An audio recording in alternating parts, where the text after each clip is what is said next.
blessed with a championship prosperity the likes of which we have never seen, cursed by a past riddled with despair.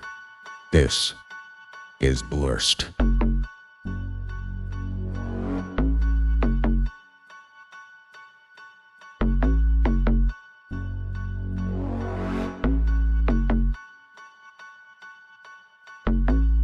What's up and welcome back to Blursed, everybody. Today is Tuesday, April 4th, and we're back. The boys We've been a are little, back in town. little inconsistent here of late. We've had some extenuating. It's been spring break, circumstances. dude. Spring break. Spring break. Spring break. But we're Hey, back. Hayden's back as the host. Back with Blake and Aaron. What's up, fellas? Happy Tuesday, fellas. Yeah, Tuesday, ain't it? It's Tuesday. Gotta get one of those in every time. I got you guys now. addicted to that now. You Oh, you did, did. you did. Is that Huge wait? Is fan. that from Ted Lasso? I just saw it on Twitter like Oh, 5 okay. years ago. Now every single Yeah. Tuesday I bring it It's up. just a classic, just Nice British. little internet clip. I can't They- stop doing it. No, it British- wasn't even a clip. It No, was a yeah, it's tweet. Yeah, And you it's just making fun of British people. They, Yeah. they love Yeah. saying "in it." You Isn't just it read the nice? tweet and you're like, oh, Yeah. that is British. That Yeah. sounds that's pretty good. What's Uh, all this then? They just have so many things they love to say. I There's love some them. silly nannies over there. They are across Uh, the pond, as it were. But yeah, so we if you guys saw the Instagram post, got these dogs over here back to full strength, full health. It was a bit of madness in the household there for a minute, but everybody's doing good. So we're back and Your dogs We are got- barking again. them dogs are barking, that's for sure. Hell and yeah. we got Braves baseball that started up, so pumped about that. Smell it in the Uh, air. New rules and new stats, new Yes. stolen bases. It's pretty awesome. I Oh. really enjoyed it so far. It's been really good. Yeah, and Sean Murphy proving his There it is. worth. Yeah. Not on the bat yet, but Man, yeah, It'd be that like was that that was sometimes. incredible. I'm definitely gonna And- bring that up. Yes, and we can expound on this point as well a little bit, but it's okay that his bat's not there yet. We're 3 games, we got 159 more, but also in this lineup, that's okay. It's a ridiculous lineup, and yeah, exactly. I mean, he only played 2 of the games, so Yeah, let's, right. we're gonna cut him some too. slack Yeah. because that's how ball works. It doesn't go your way all the time. Yep. It's part of the Yeah. game. yes, sir. But yeah, so you guys want to jump right into it and get these blurs of the weeks going? They'll Yeah. be the dub. Yeah. And I'll go first this week. Do it, Blake. Please The do. worst of the week. Blurst of the week. So my blurst of the week is that the fact that Trae Young and Luka Doncic were traded for each other. I feel like as a Hawks fan, I'm never allowed to be a fan of Luka, and I find myself like wanting to root against him. It's bad. It's really bad. But it was so nice the Hawks winning yesterday and beating them and basically almost eliminating them from playoff contention at all. They're 5 Big fan. games under 500, and I guess the blur stuff is that like I would love to respect Luka's game, but because I'm a Trae fan, I can't. And I'm so happy that they might not even make playoffs this year because all the shit talk they get all the time for Trae, and he's the one that's going to miss playoffs first. It just makes me, God. Yeah, and I want to say I was wrong. I'm not sure I said it on the pod here, but I talked to y'all about it and others. When they acquired Kyrie, I was like, okay, well, Luka's finally got his other piece, and His that running has, mate, yeah. yeah, I was like, this is going to be dangerous. And man, has it been anything but. Like, I Yeah, mean, what's their record like with Kyrie and Luke? Is it worse than what It's it worse. was? Yeah, it's Yeah. worse. And I Man. mean, they both crazy. missed. They've They both gave up missed a lot of time. assets. for that. But Tough. everyone said it when it happened was that they're going to have no defense, and it's been exactly like that. They've been one of the bottom defensive teams, and that's saying something as a Hawks fan because we're right, Right. there with them. And when you say, we also have to realize that we toss around the term bad defense a lot. It's huge in sports, of course, but in NBA or in the NBA, everyone can score points. It is the Mhm. most high flying, high scoring sports league that we have. So you don't even have to be, quote unquote, good at defense. You just have to stop them from scoring a little bit less. So when you say you have bad defense, you really have bad defense if you're in the NBA. I mean, that's been the Hawks ever since Snyder took over. That's the Hawks' game plan is just to score more Score than the other more. team. Love it. It's fun to watch. Scoring is more fun. than the other team is a step in the right direction, though. It is. I will give you that. Hey, that's usually good policy in every That's the sport. number one I think it's how stat you that's correlated to winning. Yeah, if you score more than their team, you're guaranteed to win every time. Every time. Except for golf, I guess. Yeah. What? Or presidential elections. But anyway, yeah. So I'll go with my blush of the week, and that is it's kind of a two-parter or a continuation, if you will. And our little week off, I feel like helped with that, or helped me It cleansed get it. in. Yeah. Well, it was that it allowed. There's an Atlanta United game that I don't want to talk a ton about, but it is going to be my blush of the week, and it's tied to the last episode's blush of the week. And my blush of the week back then was in part Atlanta's was coming off of a 5-1 drubbing. Just one of our Such a best soccer word. Yes, Drubbing. it is.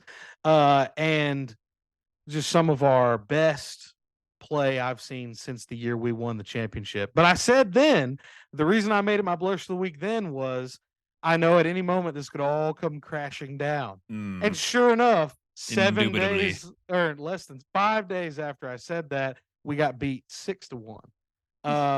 So that's we had That'll wake you up.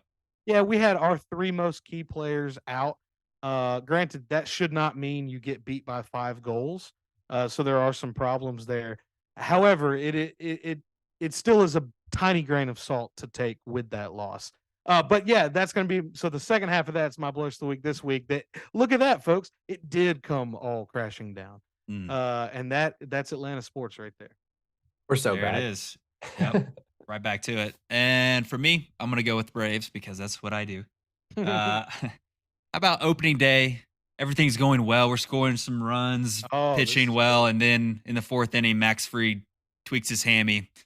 Not what you want to see opening Yeah, day, but no. you know, silver lining is they think it's just hamstring discomfort. They're playing it safe at the beginning of the season. He's probably going to be on the 15-day IL, so hopefully we'll see him back in 2 or 3 weeks. So, To it take could be worse.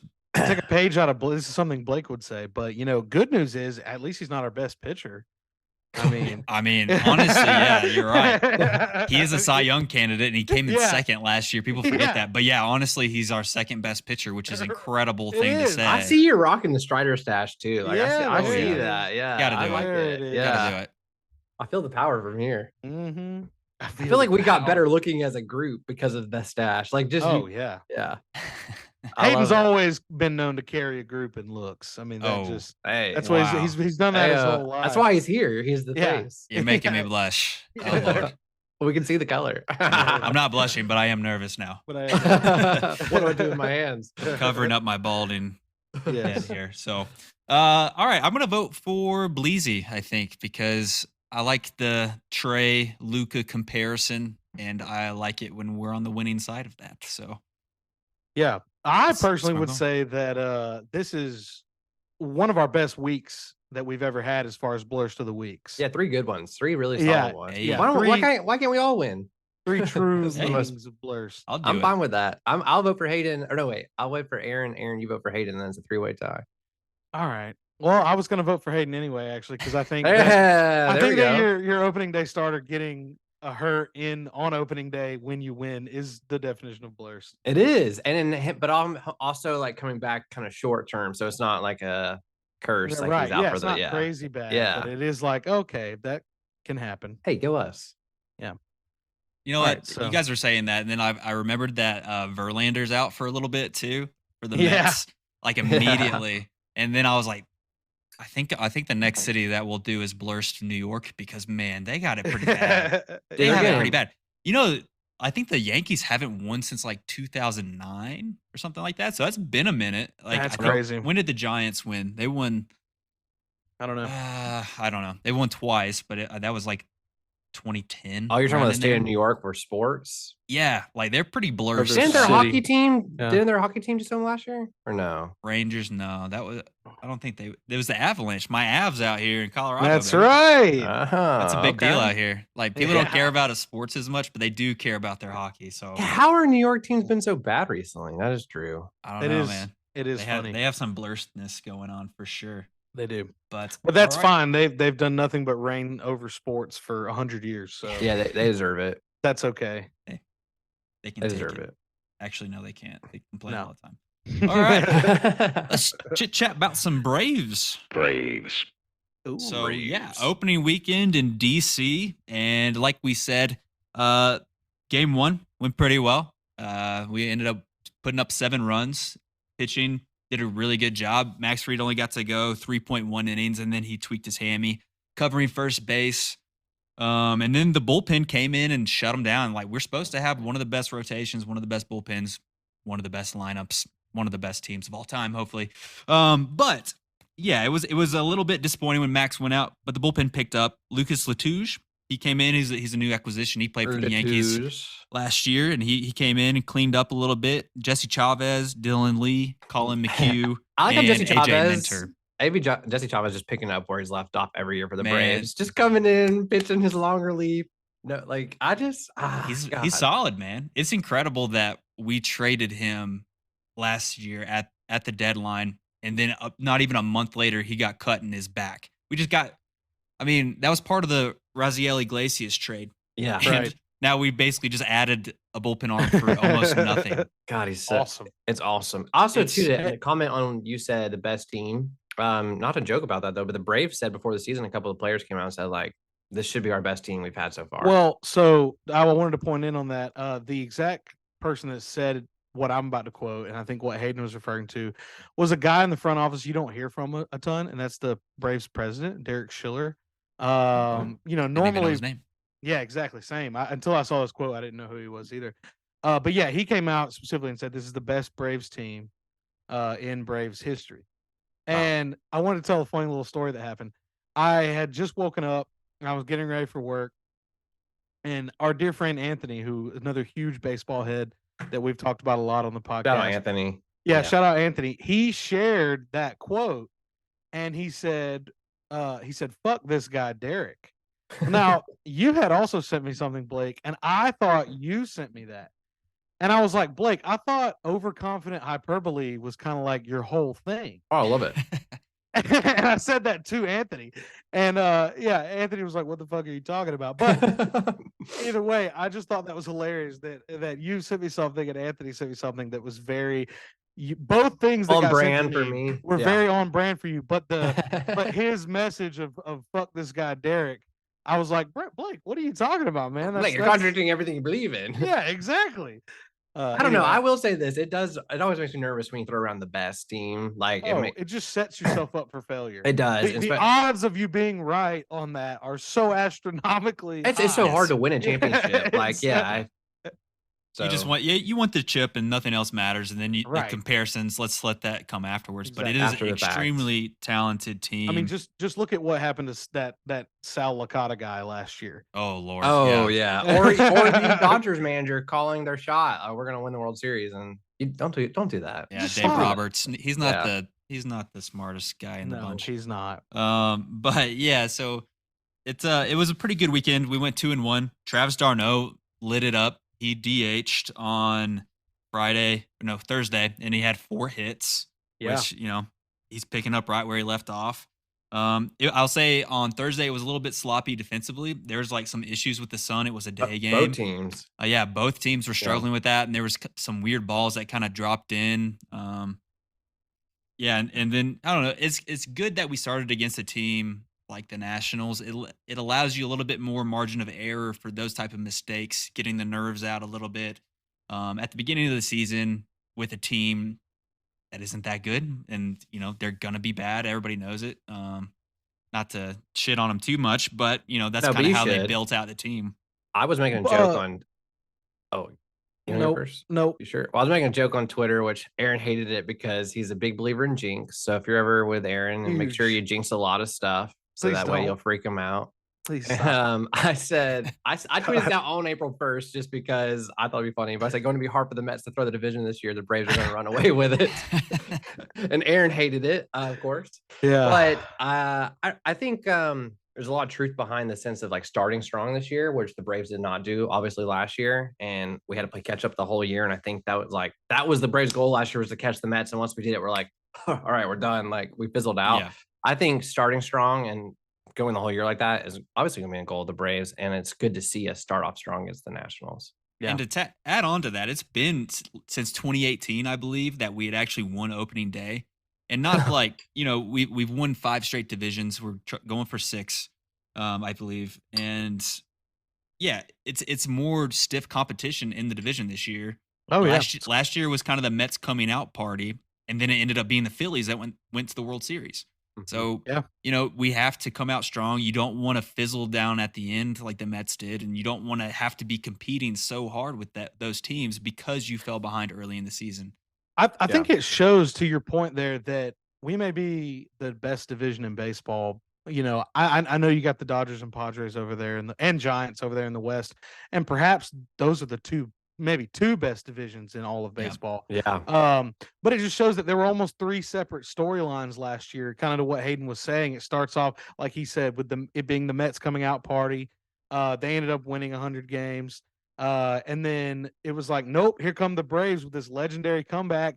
They win the division for the 5th year in a row and 100 games. And then, lo and behold, here comes the 3rd place team that goes all the way to the World Series. I mean, there you go. Yeah, it's an extremely balanced division. Yeah, it really is. There's not really any easy matchups, and then you look at the Marlins too. They're kind of coming along in their development. They have some of the best pitching in the game. They're pitching incredible. The reigning Cy Young, Sandy Alcantara, who is just absolutely electric, and he shuts everybody down. And they have a budding superstar too in their second baseman. Is his second baseman right? What's his name? It's kind of a utility. They had him playing center field. Oh, I yesterday, guess he does it all. I didn't but know that.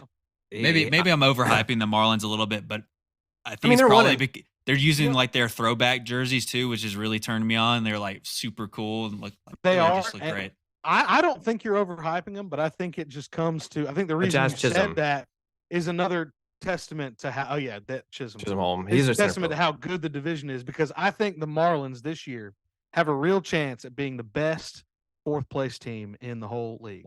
Oh yeah, right where you want to be. Yeah, right where you want to be. Yeah. I mean, but the funny part too is to start off the year, the Phillies are 0-3, and the Mets are 3-2, and they're getting mollywopped today right now by the Brewers. That's what you like to hear. They lost already 10-0. Did the Braves play? The Braves we do play today. Yeah. Oh, we do play. We play St. Louis. Yep. Yeah. Cool. We're in St. Louis. Old Chip Carey calling the game. Yeah, so that's kind of a big one. Okay, I've got to make sure to watch that tonight. I didn't realize. The cards are good. They're solid again this year. Absolutely. Good mix of depth. They have Arenado, Paul Goldschmidt. They have a really solid lineup. But as far as the series in DC, on the second game of the year, April Fool's Day, a matchup, Acuna and Olsen led off the game, back-to-back home runs, which immediately just gets the juices flowing. It was good to get those home runs out of the way, take the lid off, so to say. Olsen actually added another home run later in the game. Ozuna also added a home run, so it was nice to break through. Yep. I also see that a lot this year. I heard a crazy stat. So Acuna has 27 leadoff home runs and 427 at bats. He's like on pace to break Ken Griffey Jr.'s record in like half the time. That's crazy. He has like 81. Yeah, he has like 80 something. And he did it in over 2,000 games. And Acuna's going to do it much quicker than that. That must have been young Griffey, I imagine. I think it's Ken Griffey. I think it was him. Let me check. Most Junior?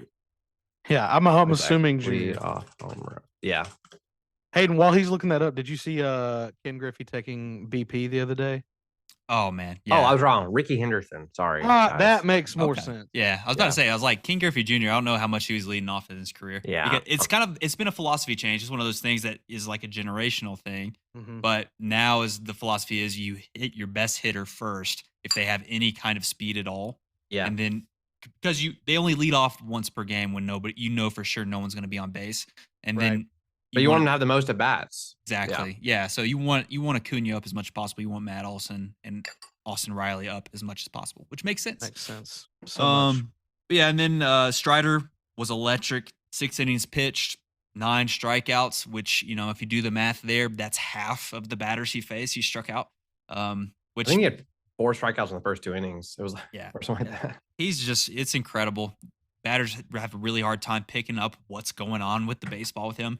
And he added a changeup this year that he's throwing more often. He would pepper it in some last year, but Mhm. it wasn't a super effective pitch. He just kind of wanted it to be in the back of the batter's mind. But this year he's throwing it for strikes, and it's just another strikeout pitch, which seems a little unfair. But man, I love to watch him throw. It's pretty incredible. You know what's crazy is we got him in the same draft as Schuster and Bryce Yeah. Elder. Yeah, I think he was coming off of Tommy John surgery, and that he had kind of fallen because of that. He was out of Clemson. And Yeah, then Schuster was our first pick. Yeah.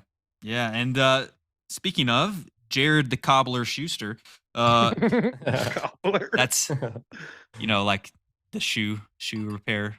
Yeah, no, Yeah, you did okay. so good. There it is. Yeah. I've been working on that one.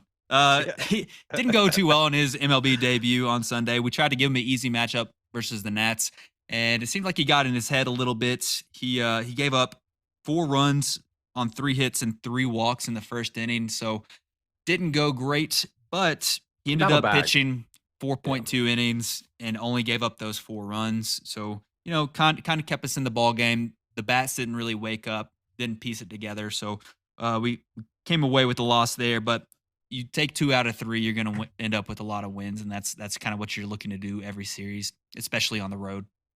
So, nothing too upsetting there. But as of today, Schuster actually got sent back to AAA. And so this is a little bit of the team manipulation that AA does in the background. So because Max Fried got injured and he's going to be going on the IL for 15 days, which they can backdate back to the injury. So it'll be interesting, the timing of that. So Fried is going to the IL. So we need to have somebody come up and fill his slot later this week. We had Dylan Dodd that was activated because he's making the start Tuesday. Versus the Cardinals. So then the day after that will probably be Bryce Elder, who they're going to bring up. And just because, not because he's pitching particularly well in AAA, but mostly just because it's kind of just lines up with when his slot is in the minors. Yeah. They're going to bring him up probably for 1 or 2 starts while Max recovers. Well, didn't they already say that Tuesday Bryce is going to start? Oh, did they? I think they just before the podcast. I got an ESPN notification about Bryce Elder making his first career start Tuesday. No. You're thinking Dylan Dodd. Oh, Dylan Dodd. Thank yes. you. My bad. So Bryce pitched for us a fair bit last year. We mostly tried to focus him on teams that were not good. There we go. I was which he's okay, but he struggled. He and Ian were kind of the favorites to break camp with the Braves and be in the starting Schuster rotation. And both of them pitched poorly. So then Schuster and Dodd broke camp because Kyle Wright is still recovering from an injury as well. So, and that's the other component of this is Kyle Wright will be activated in about a week as well, or later on this week. He has 1 start in AAA, and then he should be good to go. Nice.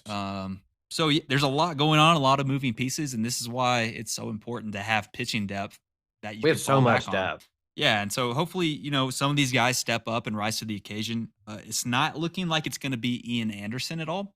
He made his first AAA start of the year, and he gave up 4 earned runs and 3 home runs in 0.2 innings pitched. He did not complete an inning in his AAA debut this year. So I feel for the guy a little bit. He was a playoff hero a couple years in a row, and then it's crazy the drop off.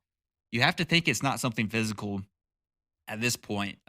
Maybe it's just in his head and he can't figure it out now. So it'll be interesting to see where he fits into the picture, if at all, moving forward with the Braves, which is pretty sad. But we appreciate his contributions in Atlanta lore.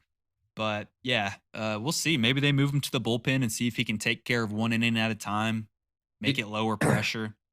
It's I like definitely think they. Oh, It's like a whole league of when it comes to baseball, Major League Baseball, and pitchers specifically. It's basically like a whole position group full of kickers. Is Really basically is. what it is, Yeah. and it's just because just like kicking, it's less physical and it's not 100%, but vastly mental and technique as far as your success. Yeah. And I mean, so yeah, one little thing going wrong, whatever it might be, personal life or not. It can take you from, like you said, playoff hero to It can be something mechanical that you learn about that was setting you up for failure, and then Yeah. you fix that, and then it turns into a mental thing afterwards, and then it can flip flop and go back and forth, or be both at the same time. And then you're trying to fix something all the time, and yeah, Right. it's not a fun space to be in. So I definitely feel for him a little bit, but luckily we have some depth, and honestly, I think it opens the door for Soroka a lot. He's making Maybe. his first start on Tuesday, and while we're going to give him a long leash and let him really acclimate to a long season, I he has good stuff still, which, that's a crazy thing to even say because he's 24 years old. And that's wild because how That young he was is, when he was our ace, essentially yeah, that ahead is of Max crazy. Fried. So That's the craziest part is people watching forget that. him throw in spring training, he has good movement. He had good live arm, and he throws a heavy ball, which kind of means that it looks like it's coming at you like faster than it is, Yeah. which is a good tool to have. So I really hope he can put it together and we can solidify this rotation and then kind of have these other guys, I don't know, on the precipice at least, or use them as trade assets. I was like, that was my question is how long do you think we hold on to these guys? I think we hold on to them to like the deadline, right? Before you start to try to swing these people for maybe an upgrade somewhere else. Because Yeah, we do have a ton of pitching depth that I think some of these teams that are obviously not competing this year, or even some of the competing teams might need, just because pitching depth you can never have too much of. And right now we sure. kind of do have an embarrassment of riches. I mean, all these guys are probably fourth or fifth starters at least on like half major league teams. I would say. So like we do have really good pitching depth, especially Yeah. when Kyle and Max Fried are healthy. And you hope that Charlie Morton, Uncle Charlie, kind of figures it out. Uncle Um, Charlie. Uncle gets back to Charlie. form. But yeah, so it's really good that we have the depth, and I think AA likes making moves like that because it gives you flexibility at the latest point possible in the season to make adjustments. And we've seen him do that every year he's been in town. So he's definitely going to do that. And those are definitely options along with Braden Shoemake and Vaughn Grissom. And so I'll skip down to the shortstop situation since we're chatting about him a little bit already. Arcia has looked really good. He just Yeah, looks he like a has. solid professional shortstop, which, Yeah. you got to be happy for him. He's That new performing. contract, man. Yeah, he got a 3-year, I think $7 million What a extension or smart something like that, move by AA too. Yeah.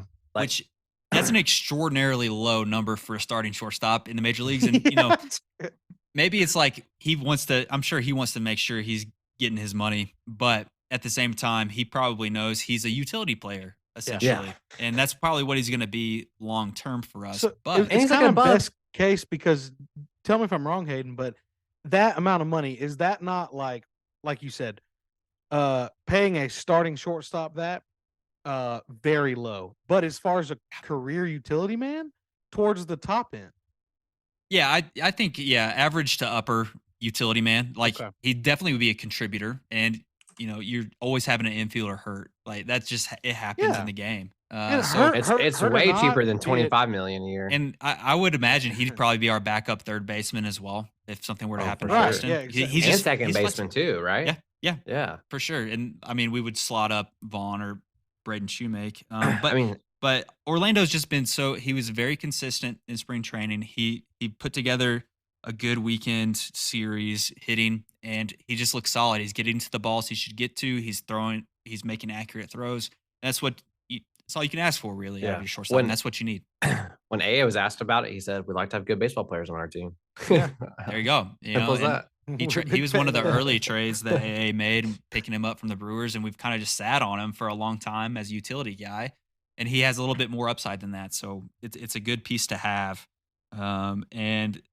Meanwhile, in AAA, Vaughn Grissom has been heating it up at the plate, 5 for 12 with a home run, 2 triples, and 3 RBIs, 2 stolen bases. Braden Shoemake is 3 for 16, but he did have a walk-off home run. He's been striking out a little bit, but the kicker is that they've been kind of flip-flopping between shortstop and second base. Both of them have 1 error at short and 1 error at second base, and that's exactly why they're not in the majors right now. Yeah. And it's kind of interesting because both of them made some comments. I mean, everybody's pressing them to speak out in the media a little bit because everybody expected one of the two of them to be the starter. Right. And it didn't pan out that way. And yes, so Shoemake said something along the lines of not having much else to prove in AAA. which is interesting because he had a good spring, but he's never really put it together at the plate, and he's been in AAA for a while. But yeah, I mean, I get them being frustrated, and that's part of being a competitor. But I like what Ron Washington said to Von Grissom. If you don't like it, do something about it. Yeah. Play Do better, I something. think. Yeah. Play is what he better. said. yeah, exactly. Yeah, and that's what they have to do. So those are guys to keep an eye on, and hopefully they have a good year down there. And I'm sure if there's any injuries at all, they'll be the first ones up. So hopefully they get it together and don't get too frustrated and keep playing the game. But How about that Speaking- Azuna Smackaroo? Oh, yeah. how'd you know I was going to talk about him next? I know you. Yeah, Too bad. the one hit that Ozuna had in 3 games was a home run. Nobody likes to remember that he didn't do anything else the other 11 at bats. But Look, that is the most Marcelo Zuna thing over the past 2 years Man. that I've ever heard. He he's- just fell off a cliff. People are like, hell yeah, Ozuna's back. And like you said, he went 1 for 12. he's really fleeced us with this contract. With a so, moonshot. Yeah. I was just gonna say he's getting a lot of run, so like he's getting a lot of starting playing time, which is a little bit surprising to me. So one thing we may be seeing if he has anything left, A short is leash, I bet. is he going to produce it all this year? And the only way he really can is with his back. Now, surprisingly, he started in left field twice, which I fucking hate because he is such a liability out there. Apparently, he was working on his arm. Was what they are saying. Oh yeah, was he So, doing some curls or? Yeah. Like it doesn't look like he's just got that wet noodle out there, man. It floats on him, and it does. You see it come out of his hand, you're like, okay, and then you're like, wait, when's the ball gonna get there? Like watching Okay, me throw there the it ball is. from the Yeah. outfield. There it is. Yeah. But yeah, so like it's easy for teams to run on us out there. But some of it's because Washington started 2 lefties against us, which typically we're trying not to have Eddie start against lefties, just as a platoon split. But yeah, and then he also DH'd on Saturday. So that's when he hit his home run. I don't know. It feels like he's on a short leash, in my opinion. sure. If he I see doesn't that. prove it, halfway through the season, I could see us making an acquisition halfway through, or maybe Eddie just takes over the role completely. I will note the other outfielder that could have broken camp with us, Eli White, who had a really good spring training. He already has 2 home runs in AAA. So it might be a shorter leash than Marcel would like. I think one thing I want to add to this conversation, though, is while I get the short leash talk, and Hayden, I think that the reason we're seeing him so much right now in the early part of the year is part one, what you just said. We're trying to see if he's got anything left in the tank, if he can produce at all compared to what we thought. But also, I think it's still a part of them holding on to the amount of money that we're paying him and being 100%. like, while we're paying you this amount of money, I want to make sure that you can't do it. You got anything left? Yes, 100%. I completely agree. It's been frustrating, and we'll see. I don't really trust that he'll be playing any left field by the All-Star break. Hopefully, he becomes, a pinch hitter late in the games if we need him to. But he's not really giving you much defensively. He may just be released at some point, and it's a lot of money to eat. That's why we haven't released him through the different legal issues that he's had off the field, which we've touched on that some in the past. Not a fan of the guy myself. I No, don't. me neither. I still don't understand why they didn't use that opportunity to try to get out. I mean, they were kind of. I think they were. Well, they did. Is there anything that why is there not something in baseball where When that- if Remember you when pump- that happened, it came out that the Braves released him, and then it turned out that they couldn't do that because I don't know. because I remember Marcelo Ozuna. I mean, you guys should check me on that if you want, but Marcelo Ozuna, I remember it came out. His attorney basically came out and slammed the Braves for being like reactionary and not waiting until Mm. the stuff came out. I don't remember that, but I mean, there's a lot of whispers of like what could happen with the contract and like how much they'd be on the hook for. When he was suspended the rest of that season, they were off the hook for that amount of the contract, I think. So definitely, That is, yeah. definitely I took see. advantage of that. I see what happened. I think we vocalized we would like to, but because Robert Manfred did not suspend him at all, we couldn't do it. Which is Yeah. shame on the Major League Baseball and all these leagues for not spending players when crap like this happens. Because I hate as a fan having to root for a guy. You know what I mean? Right. We don't Yeah. have to get into it, but you know what I No, mean? yeah, it's not somebody you want on your team necessarily, but you No. know, you want to win, and hopefully we figure out sooner or later that somebody else slotted in out there is going to give us a better chance defensively and probably offensively too. We don't need home runs because we have such a deep lineup. We don't need home runs from Marcell Ozuna. Yeah, we got the dingers. We got it elsewhere. covered. Yes, we definitely do. And then a couple more notes before we move on. Sean Murphy didn't have any hits in his debut, but my God, the guy has a cannon. You can That see pop. exactly why AA brought him in. And, you know, no shade thrown at Daddy Darno over there, but he just doesn't have that pop time. And with the increase in steals with the base sizes and the pace of play, I think I read somewhere there was like 26 attempted steals last season in the opening weekend. There's 56 in So the the first- opening weekend this year. Yeah, the Jeff Passan tweet you sent us in 2022 in the first 4 days, there were 29 of 43, and then this year 70 of 84. Oh, geez. Okay, maybe I was talking about through 2 days. But yeah, that's pretty significant difference, and I think it's really good. I think it's awesome. Oh yes. Maybe Maybe you'll see a D Gordon, or was it D Gordon who used to get like 60 steals in a season, or who's the Jimmy Rollins? Did he get? Yeah, he was a good stolen Yeah. base guy, but Like maybe I we'll don't- start seeing like 60 again in the season. I mean, I know Ronnie's aiming for 40-40, so 40 stolen bases, 40 home runs. I would love to see it. I think Michael Harris is another guy that can really take advantage of that as well. But because of the increase in stolen bases, it's super important to have a catcher that has that split second better pop time. And if you haven't seen the clip of him throwing the Nationals player out at second base, you should watch it, because when he catches the ball, you can kind of tell when a player gets a good jump. You're like, oh, he's going to be safe at second, no doubt. And then he got him by like a step. So the way it just kind of explodes out of his hand is really cool to see. So definitely check out that clip if you haven't. And then finally, coming out today, Andrew Jones, number 25, is going to be retired by the Braves this year, which All time. rightfully so. He was a legend Very in his much. own right. And Absolutely. I'll say that watching him in center field growing up, you don't realize how lucky you are to have a center fielder that's that good. He didn't drop balls. He was a little flashy out there, but my God, he could cover the entire outfield on his own. He's like just about. Superman. He made diving catches. Well, Spider-Man, actually, to be exact. To be Wait. sorry. The man loved climbing on walls. But yeah, so And he shout has out he to has a Andrew Spider-Man Jones in our childhood. And he has actual spider webs that come out of Yeah. his wrist. Yeah. But yeah, any takeaways that you guys have so far from the season debut?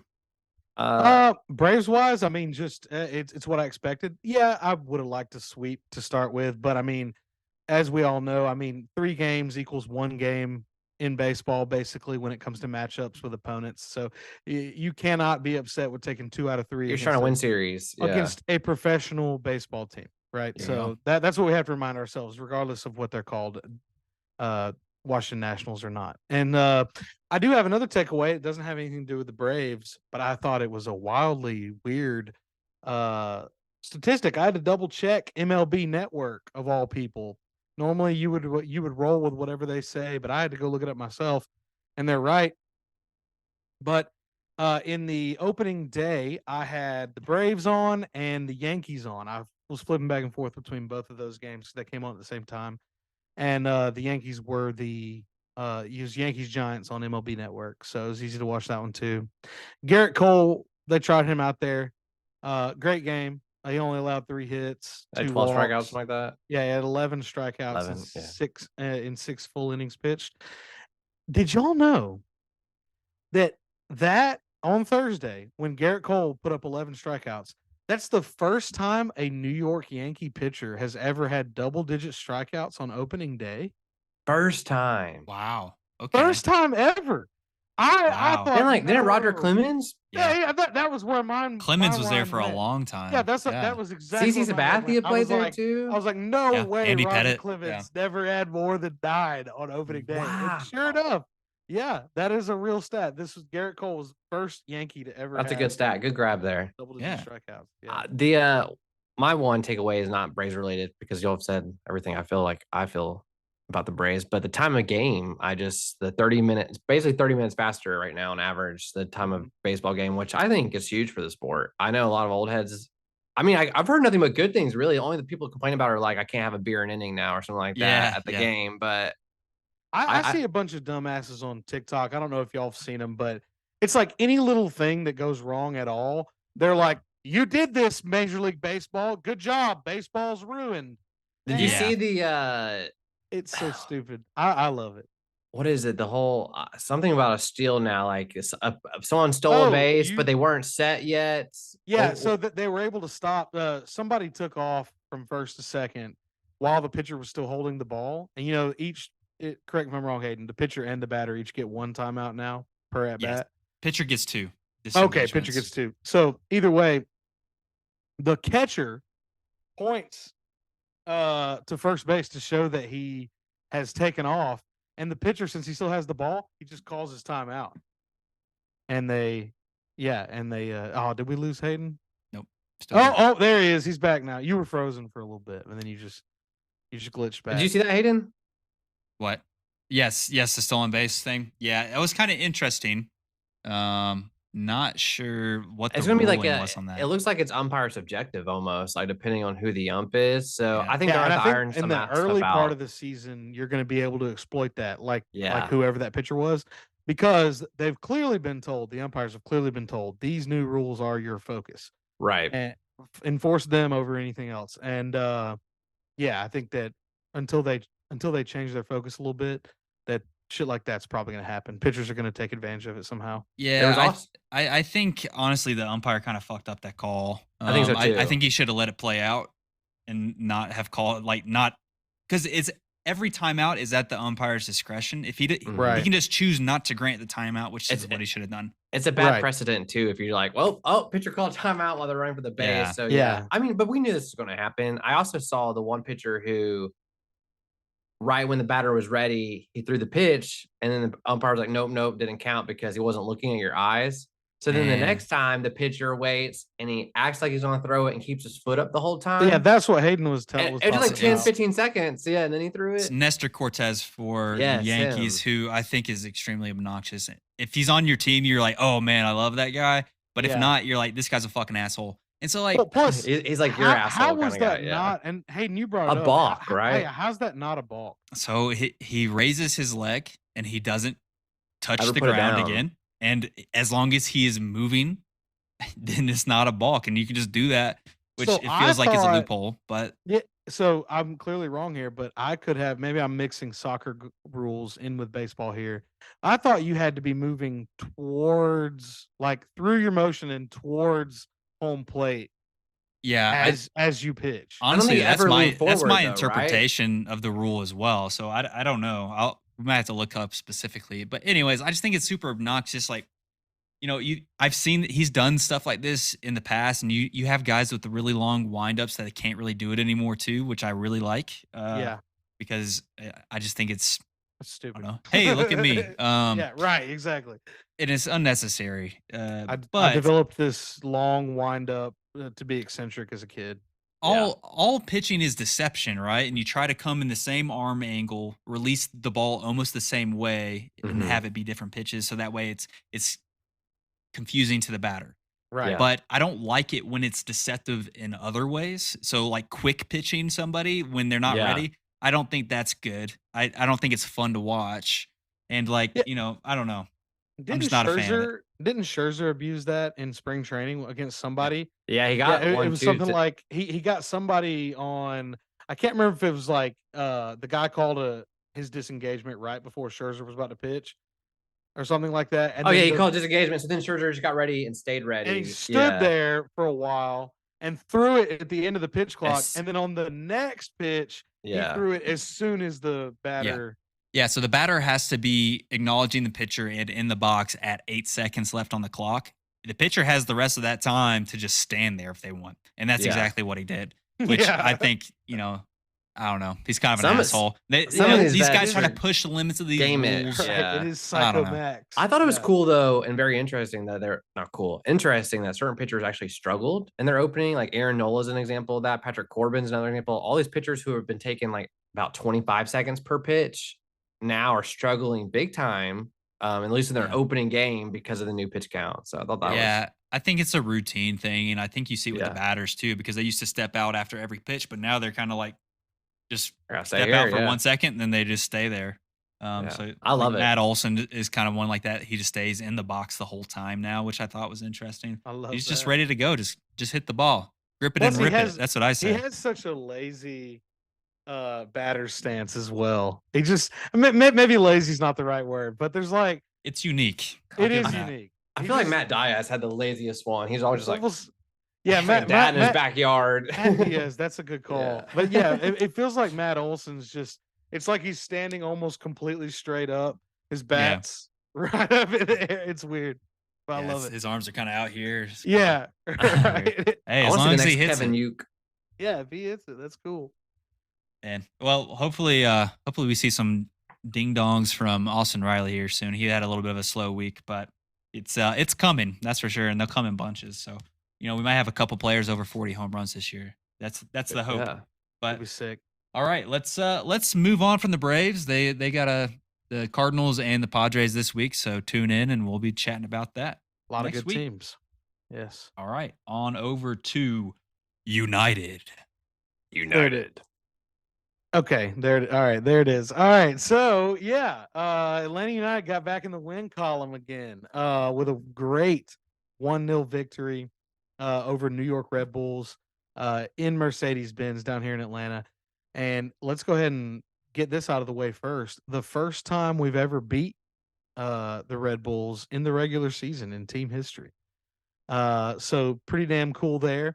We got a lot of history with New York Red Bulls. They were the first ever team we played in this league. We struggled with them in the regular season, as we just touched on, and they were the team that we beat 3-0 to go to the MLS Cup the year that we eventually won MLS. So we got a lot of lasting memories with New York, good and bad. So it was nice to add another good one to that. I thought that it was a very interesting bounce back after that 6-1 drubbing against us, to use that term twice now. There's that word again. Yes. And Blake, Rub-a-dub. you pointed out some good stats before we started, that I'd like to go to here. And you also brought up a unique stat that soccer has a lot of, and that was the let's see which one that attacking half ball recoveries. Right? Yeah, what a mouthful. Yes. Yeah, that is a hell of a stat. So yeah, Atlanta had 23 attacking half ball recoveries, and basically that's a fancy word for a turnover. Basically.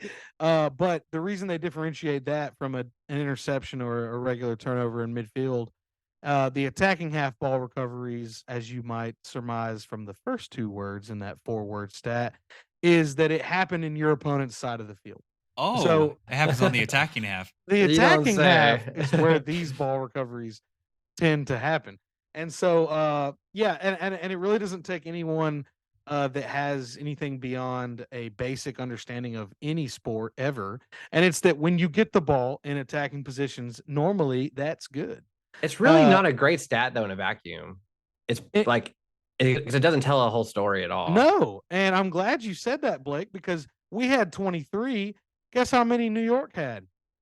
48. All Yeah.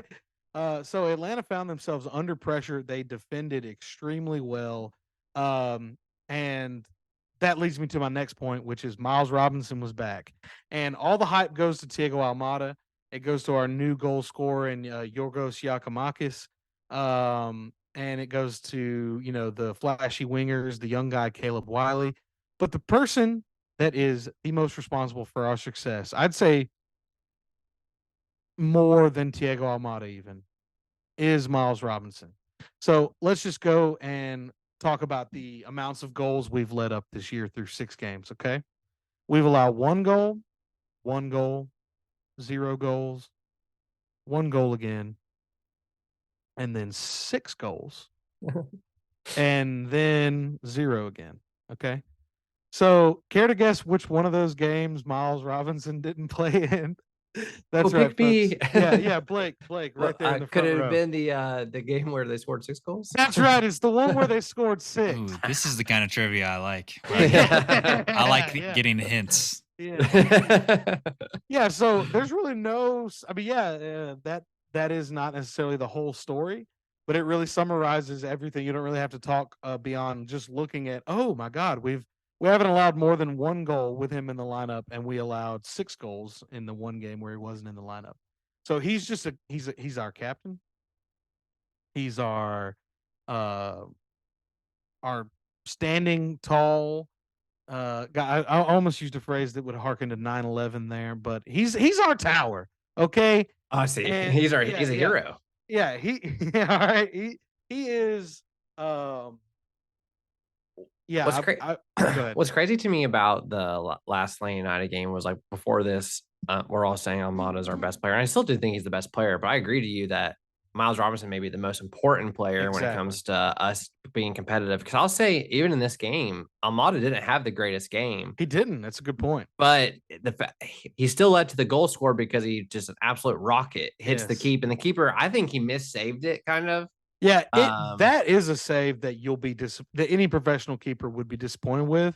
Well, maybe not any, but at this level and above, you would Yeah. be disappointed with So that. if you weren't watching, Almada just an absolute rocket from outside the box, hits the keeper in the hands. He kind of deflects it, and then Gorgos just playing like a good striker is, just playing opportunistic, gets it right off the rebound, puts it right in the Cleans it net. up. So there's a Yeah. lot of people that would say something like, "Oh, that's a cheap goal. That's a poacher's goal," as they call it in Britain. And in Britain, Poachers. though, a poacher's goal, and here in the United States, if you called something a poacher's whatever, it would Yeah. normally be a pejorative. However, over there, a poacher's goal is something to be proud of, and that's because it wasn't luck. If the ball had literally just happened to happen at his feet and he pokes in the net, yeah, that's a lucky goal. But if Yeah. you go back and watch, that's not what happened here. No. There were 3 New York Red Bull defenders, not including the goalie, around the net when that happened. He was the only Atlanta United player because, like you said, the shot came from way outside the box. And it was dipping down towards the back corner. And I think because it was dipping and was so well hit, that's why the keeper had to adjust mid save. Is you see, he starts with his hands up here like he's going Yeah, and he had to go down and then he underneath. had to, he had to quickly change his hands down, and that led to him just, he didn't hit it at all. It bounced off him. ball, the ball Yeah. basically just slapped his limp hands, and Mm. that made it roll. That made it roll in front of him. And a slow roller too. Like, But it then you wasn't can like see, yeah. all 3 defenders and Yorgos see that at the same time. You see all their heads turned. Yorgos reacts quicker than any of them, including the keeper. All 5 people there had equal chance at the ball, and Yorgos got there first. He didn't disappoint. He poked it into the other side of the net. And So, ultimately, that was the game-winning goal. You say it's reaction time, but it's also you have to attribute his positioning, which is important in every sport. Exactly. And there's a reason there are guys that are really good at rebounding in basketball. And it's kind of a similar way. You can predict where the ball's going. It's it's geometry, right? Something like that. Yeah. And I'll say that, you're right though. Like he did put himself in the position to have the best chance at that ball because it could have bounced a lot of different ways. And I think he just realized, because what Aaron said, the way his hands were, it wasn't going to be able to bounce super far, super fast away. Like, and so 100%, he put himself in the right spot. Yep. And I think our coach Pineda had like a great game plan, because it seemed like after that we kind of parked it a little bit more and we played really more of a possession style attack. I don't know if you saw something differently, but to me it just felt like we weren't attacking as much. No, I agree. I do think that some of that maybe Red Bulls had kind of that awakened them. Yeah. And they pressured us. We were on our back foot for a little bit after that, but the defending was great. And you're right. You could tell that part of the game plan was, if we go up a goal, we want to possess a little bit more. We want to hold the ball, not necessarily run out on every single counterattacking opportunity. Right. And Almada's having a tougher game, so it's like, let's not try to push our luck on this. And to that point, Almada did have a very tough game. After that shot that led to their goal, this was probably another part of it, Blake. After the shot that led to Almada's goal, there was never a moment where he didn't have at least one person on him at all times, Absolutely. even without the ball. Yeah. And then when he picked up the ball, there were 2 people on him immediately. And so that forced him to make a lot quicker decisions. Credit to New York for having that game plan, recognizing that they've got to stop Thiago Almada. But it just shows how good he is, the game plan that we came into the match with, and the fact that the guys, we had the guys there to make the plays this game. Yeah. Because New York did everything that they should have done, and we still won. Right. You could say that Thiago's star is rising, right? He's getting more and more well known around the league. And so with that is going to come with additional game planning around how you play. And so it's his responsibility to adjust to that and continue to make adjustments and get better. But also it's, somewhat reliant on his teammates to step up and make it so they can't dedicate that many resources to just him. And so in games like that, you need your teammates to step up and show other teams that are game planning you as well that you can't just do that, or else we're still going to beat you. Absolutely. Yeah, I feel like we're in that point again where it's almost like prime.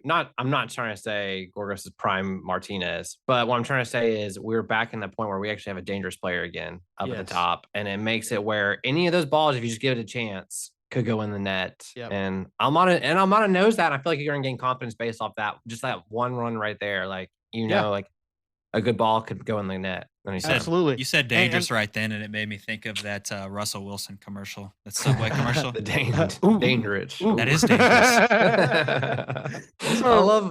I'm glad you bring that up, though, Blake, because to kind of build off that point, and it's the fact that a lot of times players will take shots like the one Thiago Almada took that led to our goal, specifically because it's almost like an NBA player taking a 3 because they know that they've got a good rebounder down there. It's the same thing here. Thiago Almada and others like him will be more likely to just fire something into the box with just, maybe a half-second look up and a half second's worth of space, because they know they have people like Yorgos Yakimakis that even if they miss or the goalkeeper saves it, that they're right there. Right. It's a high opportunity. Wait, I'm trying to say it's a high % play to score, probably. It is. Or at least make a dangerous play for the other team. Right. And that's when mistakes happen too, is when you put the ball in front of the net. Like anytime the ball's there. I'm glad that you brought up dangerous opportunities, because that leads me to my next stat, which is expected goals. That is the hot advanced analytics stat of soccer over the past few years. And as we talked about before, expected goals for teams and players is a complicated algorithm that basically takes into place where the ball, or where you are on the pitch, where the defenders are on the pitch, or where you're possessing the ball. Yeah, when you possess the ball, where all of those things are. And so basically, in not so many words, it essentially shows you how well or how dangerous you're being as a team. So we scored 1 goal, but our expected goals for the game was 1.8. Nice. And then our expected goals per shot was 0.23. So basically, we were expected to score 2 goals that game, and we were expected to score off of every 4 shots, essentially. Now that you tell me that stat, like, I want to look up to see what the highest expected goal of all time was that was missed. And then on the opposite end, I want to see what the lowest expected goal was that scored. I want to see That's a both good of those. point. That's a great point. Yes. So I'd also like to touch on, Blake. I think you sent it. You want to what? Touch me. I always want to touch on Blake.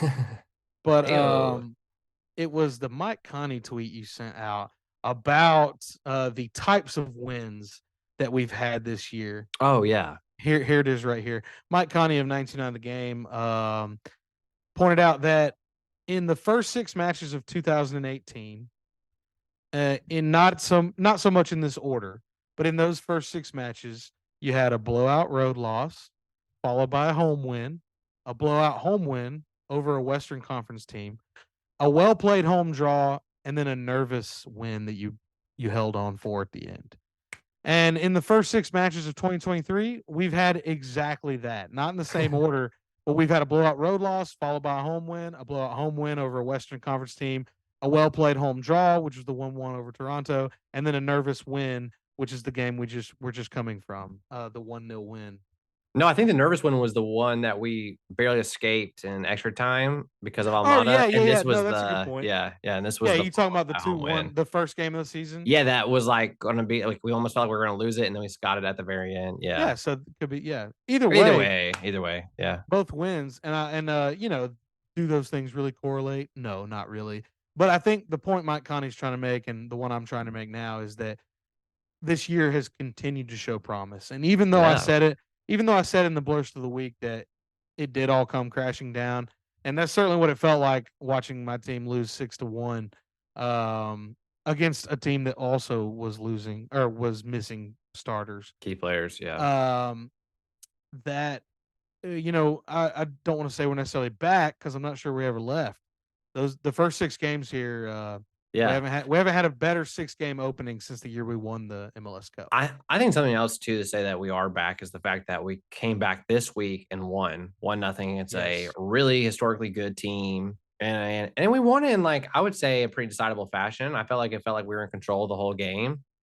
Yeah. There's some scary moments for sure, but overall, I think we looked like the better team. And also, I will say this: so the caveat is, it is terrifying we lost last week so poorly when we're missing our 3 best players. So Yeah. our team's gonna have to figure out how to do well if some of these players are gonna miss time this year. Yep. Hope for good health. Yeah, Indeed. right.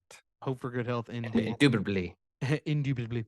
One other thing I want to touch on is we have a designated player who's yet to see the field at all. LDP.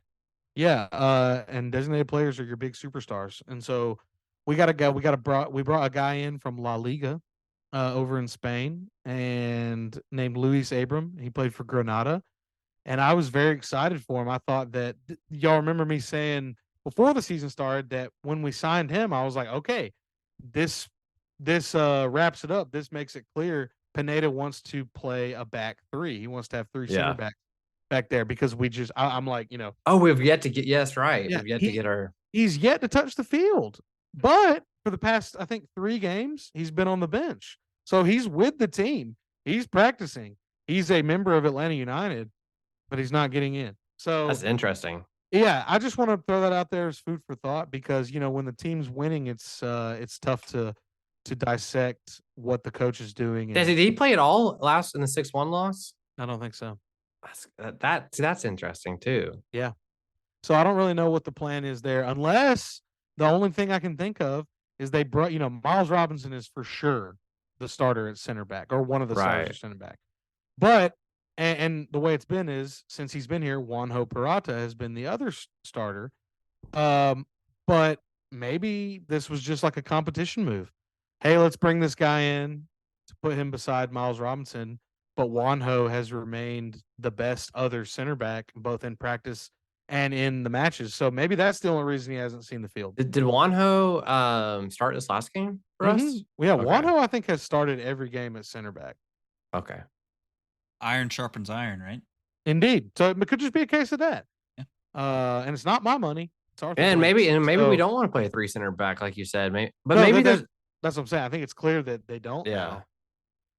So right. anyway, but yeah, so that's Atlanta United, encouraging. Super excited. We play the other New York team this upcoming Saturday. So New York FC, NYCFC, as it were. So another huge game against against a really good historic opponent up there in that bastard complex that is New Yankee Stadium.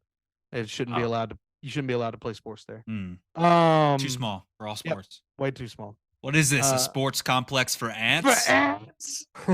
Needs to be at least 3 times the size. But yeah, all right.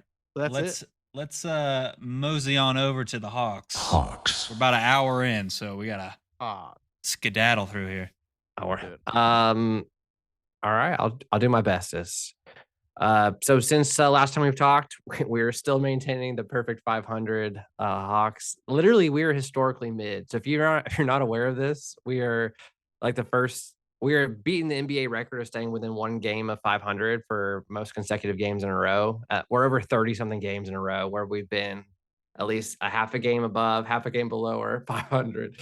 So, but pretty cool. 72 72 Atlanta days, by the way. Yeah, I 72 saw days. that. Yeah, 72 straight days that we've been there. Yeah, so we 30 actually are games. historically mid. Yeah, it's If pretty you remember cool. back to 2021, the Braves did this as well. Win, loss, win, loss. It was Yeah, up that's to like right. 20 in a row. That was the year God. we won. So who Yeah. knows? Yeah, who knows? Well, Ooh. I said that I was thought about tweeting this the other night. Is like, I hope the Hawks go into the playoffs on a loss. So then we just win that series, win, loss up to 4, and just keep doing it.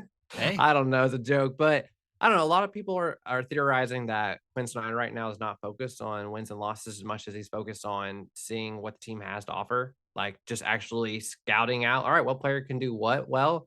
Because in a lot of his press conferences in the game, he's been saying we played hard. Like he's focusing on people playing hard. He's been focusing on certain players shooting more. Like he has certain things he wants players to work on, and I think he's actually more focused on that than the wins losses. I'm not saying he's trying to actually win or lose games.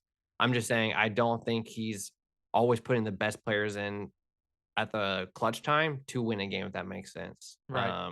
Would you rather him be going for wins at this point, or do you want him to sort shit I'd rather out for evaluate next the year? team. I'd Yeah. rather evaluate the team. Like I'm fine with it because like I think we're at a point where we should still make the play-in tournament and have a chance to compete in playoffs. But there's our success this year does not help make me feel better about our future success, if that makes sense. Unless like he starts to get things clicking. I mean it's both ways. It works both ways. But I'd rather him evaluate now before we go in the Yeah. offseason because we have a lot of contracts we got to move. Like Yeah. it's obvious we don't have enough shooting in our starting 5, and that's going to be the next thing I focus on is that our starting 5 in the clutch, which is like the last certain 5 minutes of the game or something like that, are like historically bad. They're so bad. We've gotten outscored almost every game at the very end of the game. Well, our bench will have us up like 12 or 14, and then we'll blow the 12, 14 point lead and almost lose the game. And it's because they just don't shoot well. DJM's been cold. Trae Young's he's above average shooter, but if you just have one above average shooter on the floor, it's really hard. Dre's not always hitting. John Collins has been better from 3 than he used to be. And Clint Capella is just not I don't know. Okongwu stretches the 4 way more than Clint Capella does. So our issue with our starting 5 is lack of shooting. I mean, what's a good shooting percentage from 3-point? I mean, you want around like 40% Yeah. would be like Which that's still 4 out of 10. So right. Yeah. it's kind of like baseball in that regard as well. Yeah. So it's not going to fall all the time, but you want it to No. fall some of the time at the end of the You game. do. And Quinn's offenses are like built around a lot of shooting, like a lot of threes. And we just aren't built that way because Nate McMillan wanted us to shoot too. So, I mean, you can tell like where the problem comes. But I will say this, like in the last week, we've had some disappointing losses. We've lost the Grizzlies by 4, which they're the number 2 in the West. They're a really great team, but it was like we just couldn't get over the hump at the end of the game to beat them. We blew a win against the Timberwolves, which was really sad. We blew the game against the Spurs, was really sad. So we had 2 rough losses, and that was our starting 5 was the problem in those 2. But we also had good wins. We had a great win over, like I mentioned earlier, over Luka and the Mavs, and we also had a really great win over the Cavaliers. And another game that we were up big and almost lost it at the end because our starting 5 just couldn't hold on. So that stuff worries me, but I'll say this, like overall, I've really enjoyed seeing how competitive we are since Quinn Snyder's taken over. We've only had a couple games where we've lost where we weren't in the game. The rest of them have all come down to the very end. Whether we win or lose is a different story, and our defense has been pretty bad. But offensively, we're the 3rd most efficient team in the league since Quinn's taken over offensively. Defensively, it looks a little different, but I think you're starting to see who our key players will be for next year, and I think Trey is definitely one of them. I don't know what they're going to do with DJM. I like to think we keep him, but his shooting makes me worried that Quinn may not think it's enough to like partner with Trey. Because like if you're just your tandem, the only way I see us moving on for him is if we went out and traded for like Jaylen Brown from the Celtics or something like that, which we'll get into all that hypotheticals in the offseason. That'd be a crazy one. Marietta Zone. Bring him back to Atlanta, yeah. And he's actually been beefing with the Boston fans and stuff like all players do there. So that's a good sign Boston for us. fans? That doesn't sound like them. Yeah, no. Sadiq Bey has been a great addition. Yeah. Jalen Johnson. I mean, I'll say this, like Travis Schlenk, I don't know if he's a good GM or not now. Like I can't tell. It's just all questionable in my head. But the fact that he ended his tenure with us getting AJ Griffin, Jalen Johnson, and Okongwu, I mean, those are 3 players that all could very much well start for us in the next year or 2. And I mean, he's already better than Clint Capella. Like we're only not starting him right now to make sure that money stays down a little bit before we give him that contract. Like it has to be that because he has been his like 25-minute per, if you were to play 25 minutes per game right now, is like 20 points, 3 blocks, 12 rebounds. Like it's been incredible what he's been doing. And then let me make sure I hit on everything I want to talk about the Hawks before we move on for this. The play-in tournament is what we're looking at next. Our magic number, I'm not sure off the top of my head what our magic number is, but the thing is there's only like yeah, 7. There's only 4 games left, so it can't be 7. But you tried. Sing it, buddy. The only issue we're having though is the Raptors and the Bulls are both right in the Raptors have the same record as us, and the Bulls are 1 game behind us, so we gotta keep winning. But the good news is that we play the Bulls tomorrow actually. So on Tuesday, when y'all are listening to this, we play the Bulls 8 o'clock. Tune in. It's a big game. It's a must-win game. It is a must-win game. You're trying to make a playoff. So tune in for that, guys. But overall, I'm really excited for the Quinn Snyder era. All the stuff that he's said about Trey, and then you hear Trey talking about him. He's really focused heavily on the point guard room. You can tell. I mean, he's a point guard whisperer, is what people say. I mean, that's how Donovan Mitchell became who he is today. He just walks up behind Trey when he got hired. He's like, hey, you got this, buddy. Yeah. Oh, Jesus Christ. Oh, my God. How are you always there? Yeah. When did you walk in here? Yeah. So, I mean, everything that Quinn does this season feels like we're ahead of where we would have been if we hadn't gone ahead and pulled the trigger. So it feels good to like be getting some of, I don't know. No, it's good to see. It's like getting a meet and greet out of the way, and then like getting some of these nerves and like working together, figuring out how everything's going to mesh. We got all that sorted out now, so no excuses to start the season. No, I agree. I totally agree with everything you just said, Hayden. But then the pessimist in me, I want to extrapolate that out a little bit and say that, if you look at the fact that we hired him early during this season in an unprecedented move, it does feel like we're playing with kind of house money here as far as the time. But then if you turn that clock back a little further and you think, well, we actually should have fired Nate McMillan after last season. Then maybe, and maybe that's why Travis got fired or quit, or you know what I mean? Like I agree sent him with out you. to pasture. And we said it too. Like we said it. Y'all know, y'all listen to us on here. But I will say this about it. I feel like it is house money, and I feel like the fact that he gets to figure out who he wants to keep and who he wants to get rid of for next year is a good thing for us. Yeah. So that's all I got about the Hawks right now. I'm pretty positive about the Hawks. I still think you should keep your tempered expectations for this season. You are pretty positive about the Hawks? Oh yeah, no, I am. Of course. Crazy. I gotta be, because if No, you do. they can't get, dude. If they're worse next year, man, I'm I don't know. I don't want to talk about. I don't know. That is a hypothetical. Don't worry about it. Yeah, So while we're talking basketball, anybody want to chit chat about March Madness at all? Yes, I've loved this March Madness. The fact that no number 1 seeds made the Final Four is awesome. Love that. And then the fact that we have a 5 seed, I think, and a 4 seed, is that right? In tonight's national championship game, that's even cooler. And the fact that San Diego State is one of those teams. Now, San Diego State, I'm not, they were a 5 seed. I'm not trying to say that, or maybe they were the 4 seed. Either way, they were a high seed in the tourney. I'm not trying to act like this is some sort of Cinderella story, but a school like that being in a national championship game of any major sport, I think is pretty cool. They're not known for their athletics across the board. Absolutely. Even though basketball is probably their best sport, but either way.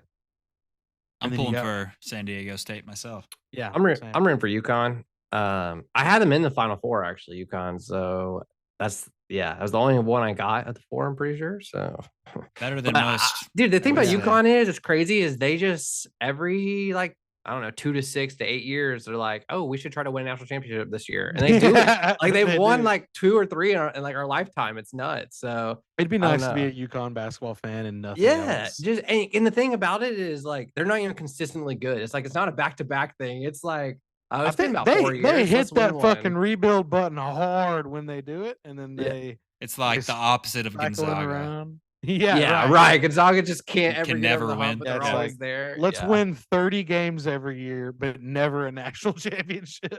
It's crazy. And while we're on the March Madness, let's talk about Caitlin Clark. Just the sensation that's gotten literally the most viewed maybe it might not be women's basketball, but the most viewed college women's basketball game and or it was the most viewed basketball game, college basketball game over men too in like the last 25 years. Yes. And it Wow. was Iowa versus South Carolina. So undefeated South Carolina versus No. Caitlin Clark. Oh, wait, I thought it was LSU. No, this was Well, the game the- before that. It was a The semifinal Final Four was because South Carolina was undefeated, and Caitlin Clark drops 41 points and ends up winning that game. And she Jesus. Clark's got a scoring machine all season long, but she dropped 191 points total in the tournament, averaging 31.8 per game. It's a new set record for men's or women's. I was about to say, Wow. she has statistically had the best tournament any basketball player's ever had, men's or women. And that's she also crazy. had 60 assists. She also, on top of this, she had the best, biggest, I don't know by what metric you want to say that first adjective, triple double in men's or women's college basketball history. She had a 41 point triple double. Yeah, 41 points. It was the game we were talking about, semifinal. 41 points, 10 rebounds, 12 assists. Yeah. Yes. I mean, she's just so nuts.